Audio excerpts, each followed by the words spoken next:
What a wasted time. Should have been here on the outside, read the signs. Used to call you mine. Gave it my best, but I don't need one more try.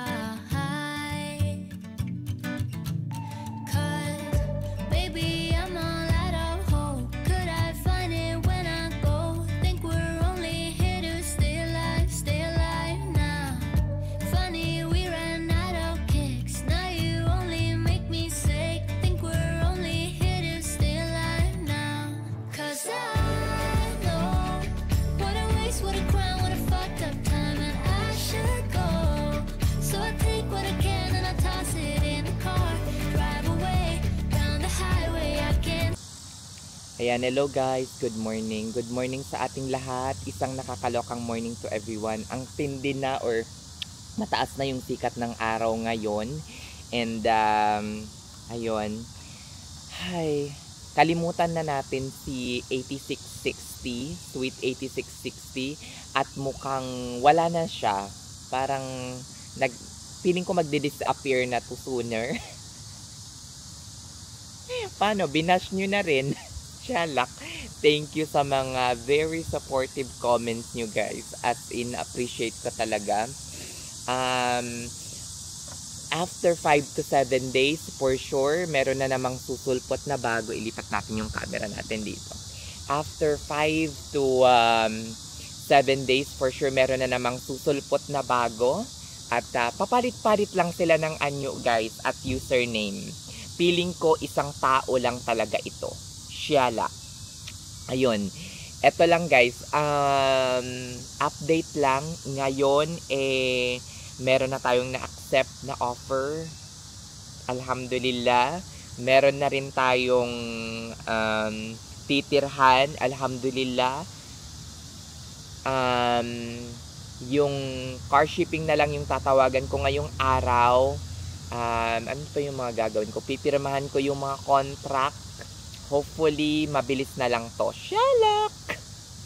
I'm so happy. Kaya, anuhin natin. Parang, samahan nyo ako para makita nyo naman kung paano ako nagpe-prepare ngayon para sa paglipat ko sa Houston, Texas. Shalak! Ayan, update ko rin kayo kasi meron ding nagtanong kung anong car shipping company yung gagamitin ko. Probably yung ginamit din ng isa sa mga kakilala ko or kaibigan ko, which is Montway. Tingnan natin kung magkano. Update ko rin kayo kung magkano yung babayaran ko in total, 'di ba? Door to door ano 'yun eh. Door to door pick up and delivery ng aking car. Pasya sige na mga shalak. Hanggang dito na lang muna. Update ko kayo mamaya kasi tatawag pa ako sa car shipping company kung magkano yung i-quote nila. Okay? Shalak!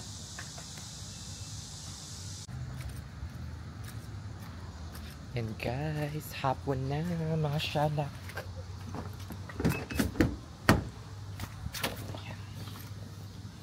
Ay, shalak.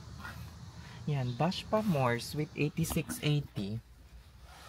8680 na or 8060. Shalak. Na sinasabihan ako parati na nagmamagaling daw ako. Pak! Shalak. Sana all magaling.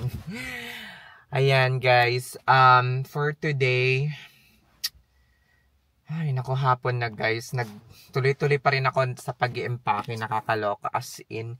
Ang hirap talagang maglipat, no? Mahirap nang maglipat ng apartment pero mas mahirap maglipat ng state.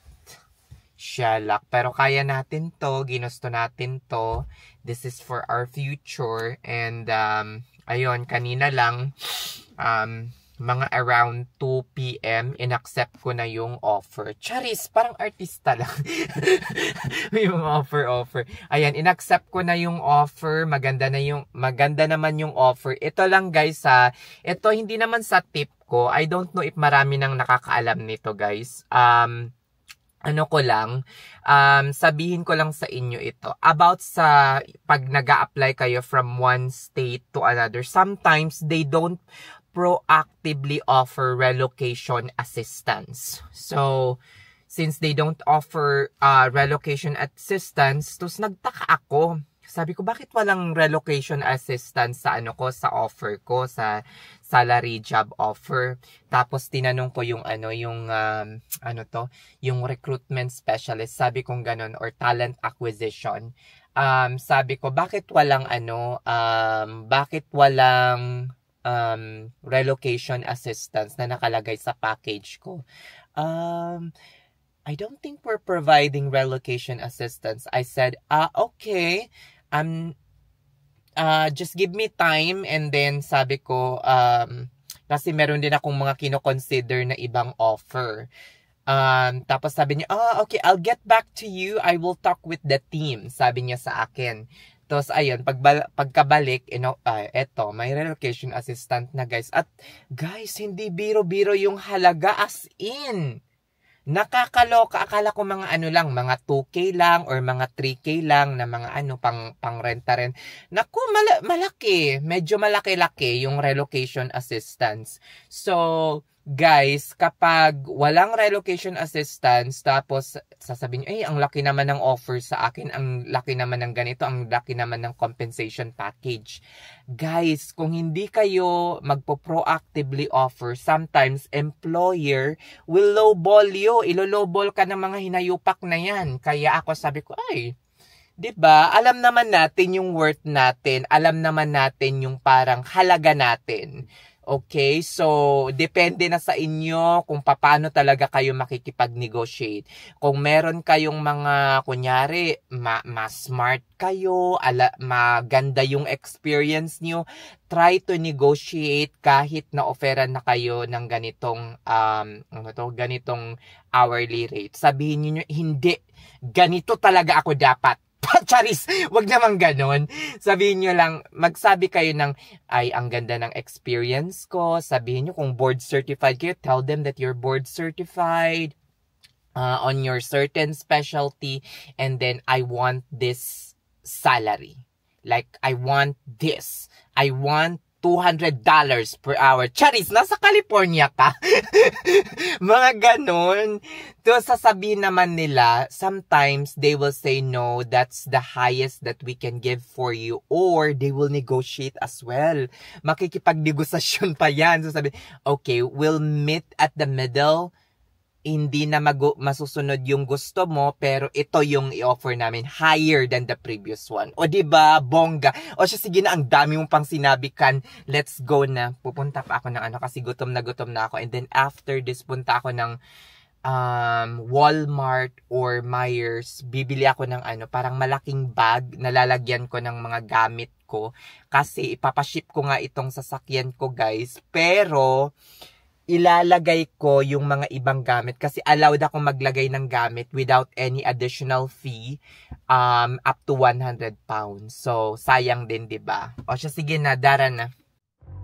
Why'd you even call me up when I never wanna see ya? I'm just on my way back home, little drunk and alone, but I'd rather kick ya. Even though it's Friday night and I got no plans tomorrow, I could use a bam, bam, bam, but it's not from you, cause I'm not that hollow. Baby, let it be. You could try to sweet talk all you want, but I ain't that lonely. Dito ako, guys, sa Chick-fil-A bumili ng pagkain. Nakakaloka. Magda-drive-thru sana ako. Kaso sabi ko, parang walang tao sa loob, syalak. O diba ang bilis? Wala pang 5 minutes. Tapos na yung order. Yung mga kasabahin ko kanina na magda-drive-thru sana, syalak. Nandoon pa rin, wala. Syalak, dara na. Let's go na. Pupunta muna ako ng gym. And then after that, pupunta pala ako ng muntik ko na makalimutan, ang tanda ko na, no? Punta pala ako ng Myers, tingnan natin, or Walmart, 'di ba? Tingin-tingin tayo kung meron tayong makikita tong parang big bag na pwede natin paglagyan. Ayan, guys, papasok na ako ng gym. Gusto ko lang i-share yung nararamdaman ko ngayon, guys, as in Alam nyo guys, anong petsa na ngayon? Today is Thursday. Next week ng Wednesday na yung lipad natin papuntang Houston, Texas. Early morning. And as in, parang kinakabahan ako na hindi ko malaman ng sobra-sobra. Kanina napaisip ako kung right after kong i-accept yung offer, napaisip ako kung tama ba yung decision ko. Pangalawa, parang nagsisi ako na lumipat ako ng Texas, tapos iniwan ko yung trabaho ko dito, na parang okay na ako, komportable na. At the same time, do komportable, pero nakakaramdam pa rin ako ng ng parang discrimination always, ng pagkabagot, na meron pa rin kulang. Pero at the same time, nitong malapit na yung alis ko, na meron naman akong sure na trabaho na dadatnan ko sa Houston, ay hindi ko pa rin maialis yung parang pangamba.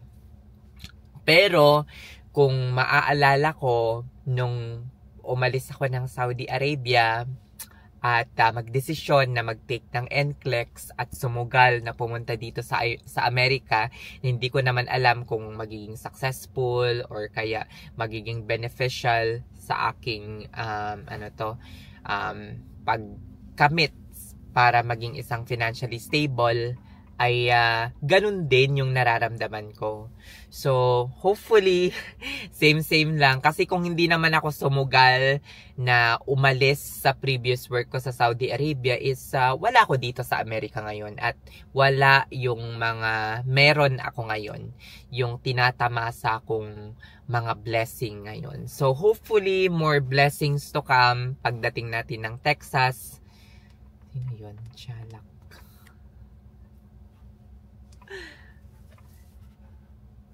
Char.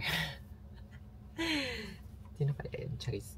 Ayun, sana ay more blessings to come, and sana right decision yung ginawa ko. Anyway, pinagtanuhan ko naman to, pinaghandaan ko for the past 6 to 8 months after kong makapagdesisyon na umalis sa present employer ko.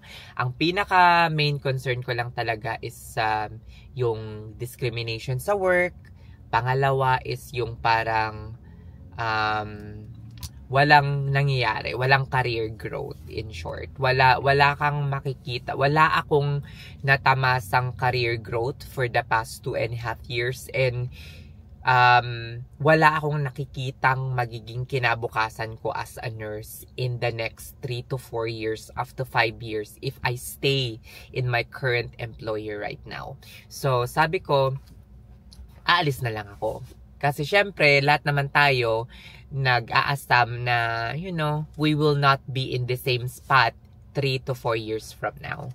So, hopefully, maging maganda yung takbo ng career natin pagdating natin ng Houston, Texas. Sana samahan nyo pa rin ako. Shelak! Ayan, mag-gym muna tayo, guys.